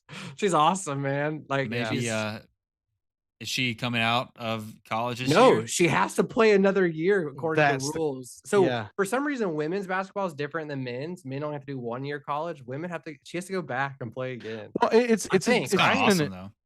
I think it's just a league by league agreement with the WNBA must just have different rules. Although with NIL, she might make more money. She will. She does. Hey, I don't know if that's what we need to talk about. Yeah. You should say it. She made $2 million this past season, like Hell this yeah. season that we're finishing now. And get this again, another one that I didn't believe, even though it was CBS reporting it. That is well over double the most any WNBA player made in salary. She might just ride it out her whole 4 years there. Why? She also got sponsored by what was it, a food pantry, and she said, no, I don't want any money. I don't want any of the money. I'll do it for free. And she's donated money to them, actually. Nice. So yeah, that's awesome. She's awesome. You said food pantry, and then my mind went to golden pantry. The golden pantry. Yeah, she makes. Why? She's a sponsor by the biscuits for free. She just loves the golden pantry. That's her favorite snack. I mean, what else they got in Iowa? You know what I mean? Just a bunch of golden pantries. Corn. Yeah. Yeah, they do have corn. Right. Well, how about that? The women's March Madness getting so much hype. That's awesome. Maybe we get her over in Atlanta here in a couple of years to play with the Dream. Indeed. Speaking of Atlanta, on to the Falcons. All right. So let's first start off with our offseason. I just want to talk about Football Outsider. I like some of their stuff. Some of the stuff I don't like. What did y'all think about the D+ they're giving the Falcons so far for our free agency report card? I think that might be a little low, but I think the words that they wrote about it was pretty accurate given pre-draft. I mean, I think we need to address some of the issues. We still need an edge rusher. We need an offensive lineman. And if you do that in the draft, then I think that grade should shoot up there. Also, one thing, the Football Outsiders, our thoughts and prayers, our T's and P's need to be with the Football Outsiders, by the way. I don't know if y'all saw, but they've gone on strike. The conglomerate that owns Football Outsiders has declined to pay anyone for work done prior to December. Apparently on some on some outstanding freelance projects. That's why these grades are so bad. Wow. They have kids doing them these days. That's what it is. They're not paying anyone. So take whatever you see from Football Outsiders with a grain of salt going forward. Well, so I will say this: they gave us a B for our improved roster, but the D+ comes from used resources well as a D-, and coherent plan was a D. And I think a lot of people are arguing that if we would have signed Lamar, we'd have an A here. People would have given us an A, and I feel like it's true because they gave the Panthers a B for improved roster, B for used resources well, and an A+ for coherent plan. Oh, Jesus guys, they Christ. traded. I heard this today, I read it on Twitter. If you're going to give all those picks away, why not just trade for Lamar yourself then, Carolina? Yeah. Why would you trade all those picks away for a person you don't even know, and DJ Moore for a person you don't even know is going to be Well, you don't want a sure thing, right? You don't want to make sure that it's a good player. And then you bring in Adam Thielen to a big contract and DJ Shark, and you're like, oh, we're going to be fine. Their offensive line sucks. And they don't even know if the quarterback's going to be good or not yet. And they're going to trade away all our picks and our best player. Yeah, for a question mark. You're right. You just go get Lamar if you're gonna do that. I'm kind of okay with the national media sleeping on the Falcons this year, though, because That's never Like, happened before. Yeah, honestly, it doesn't. But like, it makes it where like if we do have a successful season, we're gonna be like that fun team that people like to watch. You know what I mean? Like, because it happens I every do. year with teams, and we start to Oh root yeah. for those teams. Like, I think the Falcons could be a fan favorite this year if they actually do well. So, um, Yeah, I agree that I think the article was a bit hyperbolic about not using our resources well. It's also extremely early in the off season to be saying stuff like that and making that decision. and, and just like, how I do you mean, give the B Panthers a minus, B plus yeah, and we get a no, D plus? yeah. I mean, it's because they're not big splashes, and that's not the Right. Atlanta way is getting the big name.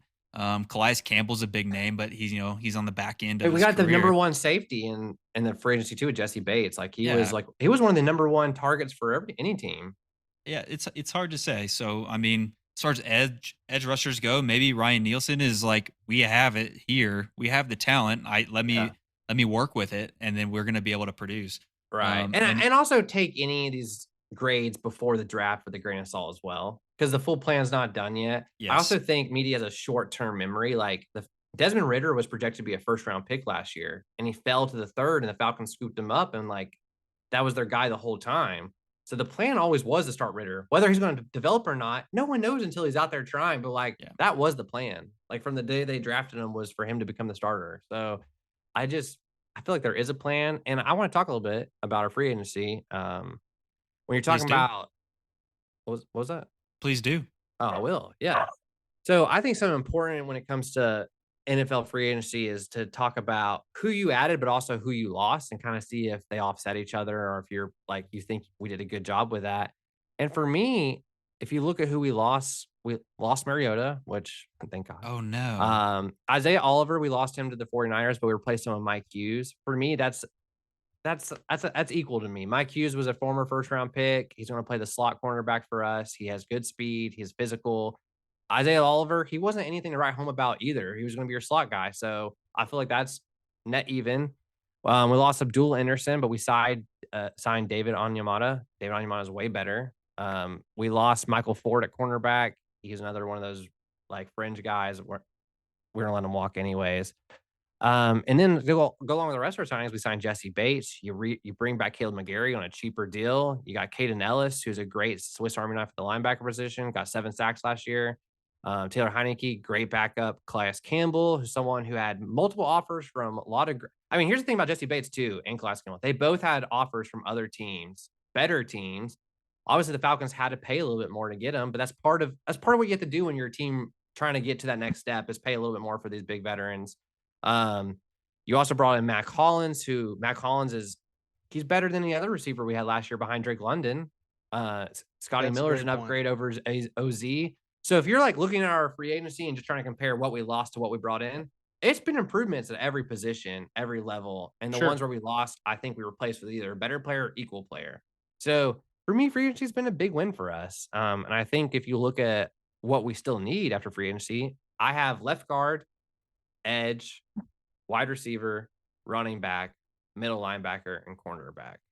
Y'all agree? I don't know if that's the Absolutely. set order. It's something like that though. Would be my order. I totally agree with that. Yeah. Left guard and edge rusher being the top two. Yes, absolutely. And I put middle linebacker on there because we haven't re-signed Rashawn Evans yet, and maybe we're gonna keep Michael Walker and him and the rookie we had last year, Troy Anderson, will be our starters. I'm not sure yet what the plan is there. I know Caden Ellis can also play a little bit of middle linebacker. So we'll see how that goes, but maybe we bring back Rashawn right before camp or right after the draft or something like that. Because Right. he's going to probably get a minimum deal. Maybe he's looking for a little bit more than that, though. But with all that being said, if the draft was right now, who are you taking at 8? And here's my caveat. You can pick anybody, but you have to remember whoever you pick, like the Falcons would have to make that trade in case it's like, say it's the first overall pick we would need. So who is it right now? If you could pick anybody with the 8th pick. So I'll start that. Just give me. I'm not going to say one player right now because next week we're going to, for everyone Well, listening, we're going to dive into a this. curveball at me, Blake. I thought we were doing where we would pick at 8. At 8, Yes. yeah. Well, I'm the thing going to about stick with that though. All right, yeah, stick with that. Stick with Wait, that. is that But not I'm gonna what we're doing? We are, but my caveat was like, we don't know. Say like Jalen Carter has a chance of getting to 8. You could say Jalen Carter, and you could preference like I would like him at 8, but I'd also be willing to trade up to 6 to get him. Like if you feel comfortable with that, Yeah. like you know what I mean. So I just because of having anybody, I'd want Will Anderson. But like you said, you'd all have right. to Let's say trade. at 8 then. Let's just say at 8 this week, and we'll get into the trade ups, trade downs next week. We'll do that. Okay, so for me, somebody else take over. So I would trade that pick. I would trade down. Really? Yeah. Just because, or take a cornerback, but I kind of like trading down there. Particularly because I think there's really good depth later on in the draft, later in the first round for edge rushers. They got Nolan Smith, Tyree Wilson as well are moving down. Their stock is kind of decreased. Miles Murphy has gone down. Keon White out of Georgia Tech is also there. I just think there's a lot of depth there, and then you can pick up maybe even a second round or third round pick, and then just build a little bit more depth that way, and then we'll be able to pick up a wide receiver, either in the second or third round there. I don't know. That's a fair answer. And who did you say? Hey, no, sorry, I missed it. He said he would trade down. So here's what I'm gonna say: you can choose what. Like he said, trade down. He hasn't given a name of who exactly he would go for, but trade down for Nolan Smith. Okay, there you go, your boy. My boy. Yeah. And we'll get into. I'm gonna throw at y'all next week a bunch of scenarios, and y'all tell me what you would do with those scenarios. But yes, this week, just give me what you would do with the 8th pick. And trade down's a fair. And like I said, if you want to trade up for Will Anderson, you can also say that, guys. Well, I won't. I'm gonna say that I'd stay at 8, and I'm gonna pick Peter Skoronski. A guy that forgive me, I don't watch a lot of Northwestern football. Speak for yourself. Yeah, right. So I will say I saw a lot of things about Skoronski at first during the season, this past college football season. He was very good, and that he was going to be very good. And everything I saw then was green flag. Then the offseason hits, and I start seeing breakdowns of his play and things like that. And someone pointed out that he has short arms. And at first I was like, okay, whatever. But then I watched a breakdown of it, and there were several occasions where the short arms mattered. When he was going up against a long and lengthy edge rusher, somebody that could swim him, slap his arms down very quickly, and use that as an effective tool in pass rush against Skoronski, but also in batting down the ball. Now, so that led me away from him for a little bit. But in preparing for this and looking up a bunch of stuff for the draft, I think I'm back on the Skoronski train. And the reason is where he may lack something physically, I think he has some of the best offensive line technique I've ever seen. Technique? Technique. His kick, slide, and reduce. His hands when he does get them on people. And I think he's extremely intelligent. Mm-hmm. And which that's not out of the ordinary for offensive linemen. I mean, I think any offensive lineman, anybody you've ever met in your entire life that's ever played offensive line is probably one of the smartest people I know, honestly. Yeah. Right. Yeah. Zero exception to that. Dick Etheridge. Yeah, there you go. No, but seriously though, that is something that offensive linemen are known for, and that's for a reason. And the technique, I think, from what I saw, is some of the best I've ever seen going forward. And when you look at previous offensive line draft prospects who have fizzled, look at Glenn Robinson. He was the number 1 overall pick out of Auburn a while back, and I don't think he's in the NFL anymore. And then you could also go look at Penei Sewell. And the differences there is Glenn Robinson, when he was at Auburn, he was in a very simple system. They ran the ball a lot, and he was able to just mash people because he was bigger. But then when I got to the NFL, you're not bigger. And so his technique was flawed, and no one could get him out of his shell when it comes to that, and he fizzled as a player. Penei Sewell, on the other hand, his technique has been great, even at moving to a position that he never played in college, or that he played sparingly in college if he did. And so I think that Skoronski is going to lean more towards the Penei Sewell route, where he may not be as big as Penei physically, but he's got that technique to be a solid pick at number 8. A couple things. It's Greg Robinson. Not Glenn. Yeah, I thought Glenn's a basketball player, which that's right. But also, Greg Robinson was arrested in El Paso County, Texas, for possession of 156 pounds of marijuana in 2020. See, so yeah, he had already moved on to a new profession. Yeah, he was already trying something else. Yeah. I think Pete would be a great pick. And not only that, you haven't mentioned this yet, but I know you're going to get to is that he could plug in at left guard. Yes. Because he's played both. He's done both. He can plug and play a little bit everywhere. And honestly, in left guard, your shorter arms don't matter as much either. No. Yeah. And Something else what I like about him blocker is he just sits too. He's one of those guys that like he just feels like he's sitting in front of the hard guy. to You can't move him. Right. Yeah. No. He's just sitting there. And like He's just always going to be there. Yeah. He's a great person to set the wall in that hole. Yeah. Be it on the interior line or the outside. And I think to that point, Blake, just to expound on that, what you and I talked about in the previous or before the podcast, which was that he can slot in. If you take him at 8, he can slot in right now at left guard and be your starting left guard and improve that offensive line immediately. And then long term, he can be your next left tackle after Jake Matthews leaves, be that through retirement or his contract expiring. But I'm pretty sure we're all on the same page that the contract Jake Matthews has currently is going to be the last one with the Atlanta Falcons. Probably, unless they give him like some 1 year or something like that. Yeah. But I don't think that'll happen if you draft Skoronski. If you don't draft Skoronski, maybe we see another contract for Jake Matthews. But I don't think that's going to happen. If they take Skoronski, you've got your future left tackle and you've got your current left guard. So I love that pick. And I think for me, I'm not picking him. Not to say I wouldn't be happy with that. I'd be happy with that. I'd be happy with what Hayden said too. For me, I'm going Tyree Wilson, the big defensive end out of Texas Tech. And the reason I'm doing that, especially after signing Campbell, like he's also a big physical guy. Campbell today on the his interview was saying like, good luck running to the right side because I'm going to be there. And I'm going to like he was literally saying, good luck teams running at me. I'm going to stop them, which man, gets me fired up because the Falcons haven't had a D line that's been scary in my entire lifetime. So this could be the year. I think Tyree Wilson's he's huge. He's another 6'5" guy. He's 270. He's not the 300 that Campbell is, but he just has that raw power. And the reason I'm not going guard or tackle that first position is because I just think, like Hayden said, if we were to trade back, or maybe this is a draft where we trade up again into the first, I would love to go get Osiris Torrance, the guard out of Florida, or pick up one of these other guards later in the second round, just because there are a handful of good guards in this draft, and you typically can find a good guard in the second and third round that can plug and play. And so for me, I think we wait a year for tackle when we go this defensive line first round, and I want to hit the offensive line in the second round because I agree. So those are the two most important needs that I feel we should hit. And look at us. I'm excited to get more into this conversation next week. So next week, we're going to probably cause some people to get max. We'll talk about the Bijan Robinson scenario because there is a scenario where he could get drafted, and we'll talk about it. We'll go over a lot of different scenarios next week. Just a little insight. We'll talk about trading up, trading back. We'll give you hypothetical. I'll give you all hypothetical. Yeah, draft scenarios. Trading left, trading right. And then we'll also talk about what the worst pick could be at 8 after all of that. Hayden brings up a great point. Yeah. Do you guys, when you picture the draft and like 1 through 32, does it go like horizontally left to right, or does it go vertically up to down? Up and down. Really? Yeah, I'm a horizontal guy.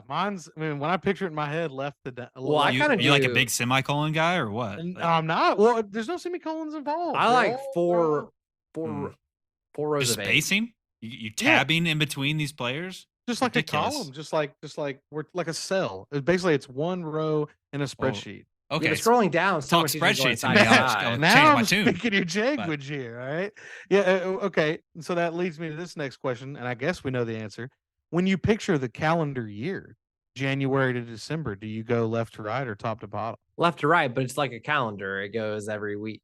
You know what I mean? Like you're doing the 7. Well, calendars are top to bottom. You flipping those pages up.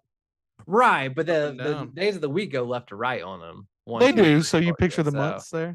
Are you on the weeds, son? What are we talking about? No, I just wanted to delve into to know. I just want to know. This was just like I mean, I was thinking with the draft, I'm kind of like a 1, 2, 3, 4, 5, 6, 7, 8, 9, 10, like almost different rows, so I can see them all in one spot pretty easy. If that makes sense. Kind of like a calendar. Mine's a full left to right, and when the new round starts, we're back on the left. Doesn't surprise me at all. Aaron would think backwards on most things. Yeah, it's fair. Just playing. But what am I gonna say? Just goofing over here. Yeah, we're new boot goofing. There it is. There we are. That's all I got about the Falcons, honestly. Sick. Well, that's Sick. all I have generally. Oh no, one more thing. God, This will be our office talk. I saw this on Twitter and I thought this was fun. What is your Atlanta Falcons hottest take that would put you in a position where like everyone has a knife out on you? Like you're in hot, like this is a hot take. And Oh, I've got an easy one. go for it. Kyle Pitts is not that good. Oh, Yeah.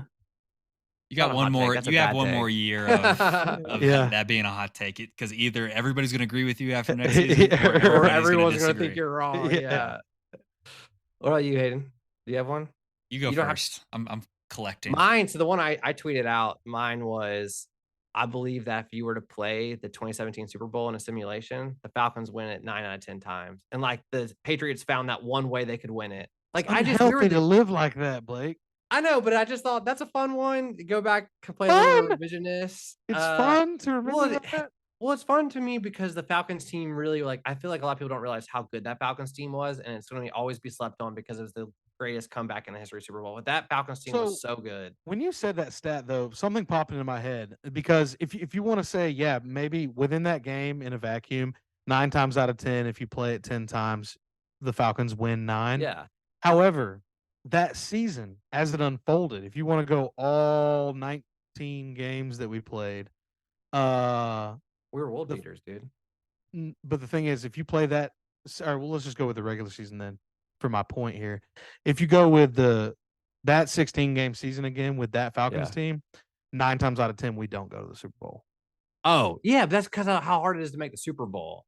No, but what I mean is we caught fire in the middle of the season. That Falcons team was a struggling 500 team until we you remember we lost to the Seahawks in Seattle, and then we go on a run after that, and that's where it really caught fire. And so we didn't really become even an explosive team until I don't know. Halfway it was through the year. it was very reminiscent of the New York Giants the year that they got hot. Like, yeah, but kind of, except we and were the Eagles. better. But we were better than that because we beat. we were I better mean, we than beat those really good teams. for That we sure. beat the Packers. And I'm not the trying to say that Seahawks, Falcons team wasn't really good. They were. Yeah, But I no. am trying to say they're the definition of Yeah. catching lightning in a bottle. Right. And it's very, Exactly. I mean, and that's what happens sometimes. And I think it's very reminiscent to, or what I'm trying to say, it's kind of what Calais Campbell is saying about joining the Falcons is that Falcons probably have the easiest path to playoffs out of a lot of teams this year because of how weak the division is. So he wanted to go somewhere where he had the best chance to make the Super Bowl. And your best chance is just making the playoffs first. Like that's Good point. because any given Sunday you can win. About to be playing against CJ Stroud and Will Levis.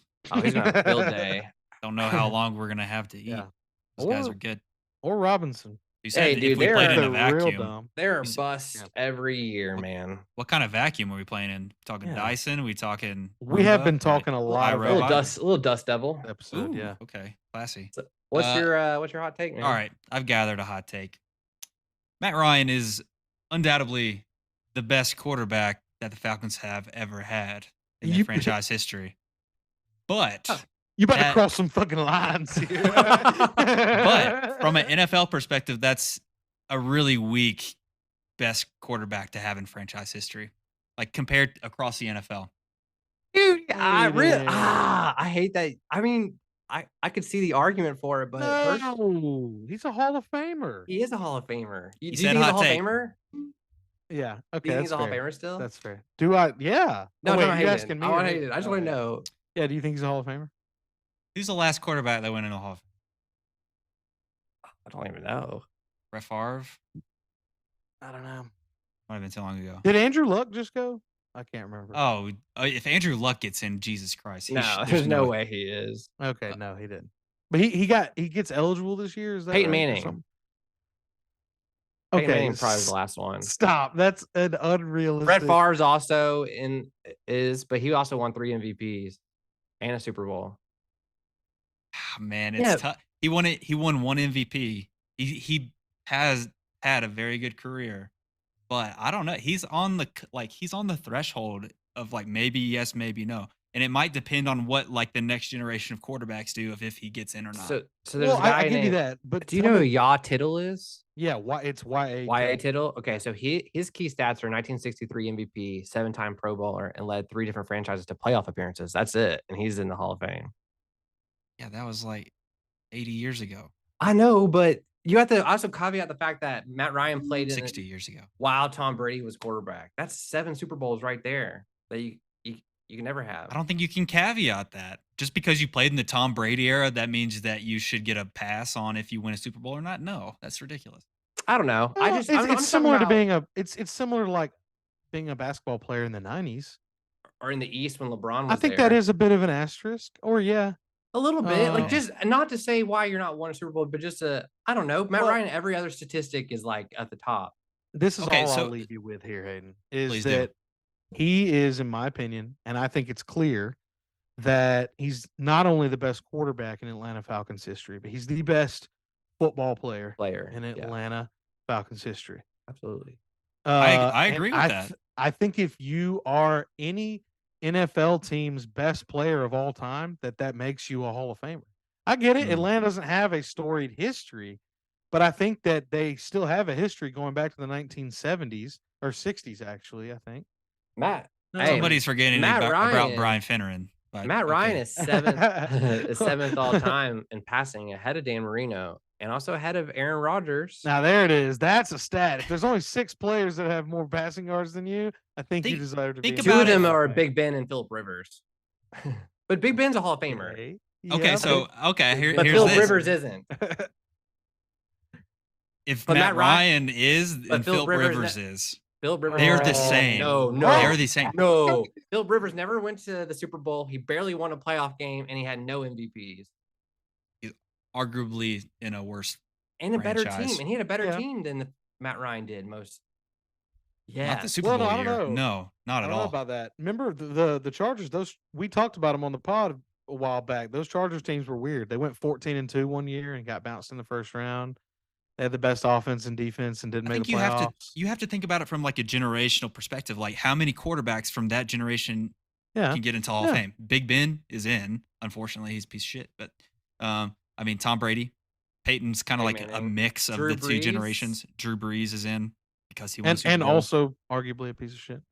Not Yeah. not Drew I, Brees. I Peyton just Manning. feel like Matt Ryan's. He's there. He's on the cusp. Is what I'll say. Yeah, He's on that's the what I'm cusp. saying. Which I think makes him a weak best franchise player of all time. But I'm a big fan of him. But Yeah, Yeah. that's fair. Yeah. I mean, that's fair. It's I hot Hey, think take. I think you should make a Hayden, TikTok about at it. So the everyone very can hate least. you. I think at the very least Hayden won that as well because he did say something that got us with our knives out. He There you did. go. We both Yeah, got the knives. pissed you out. right off. You Let's got put me that one on there. TikTok, Dude, if see you what talk happens. about Matt Yeah. Ryan, you're going to get some anger out of Aaron and I. Oh God, I love. Anyway, it if you so start much. coming in here and be like, I'm really glad we gave Julio that next contract. That that would've would be a gone hot well. take. all right, guys, let's dip out of here. Later, everybody. Thanks for listening this week. Later. Bye. Before you go, if you enjoyed our episode, please subscribe, leave us a 5-star review, and share with your friends. If you'd like to see these mugs, all of our video podcasts are now available on YouTube, where you can like, comment, and subscribe. For more content, follow at Blursed Sports on Instagram, TikTok, and Twitter. You can also follow us individually at Blursed Blake, at Blursed Hayden, and at @A_Kais. If you're interested in chatting with us directly, join our new Discord community by typing discord.io/Blursed Sports into your browser. As always, a huge shout out to our music man Oh No for keeping the vibe right and laying down straight slappers every week. You can find his information in the show notes. Thanks again so much for listening and see you next week.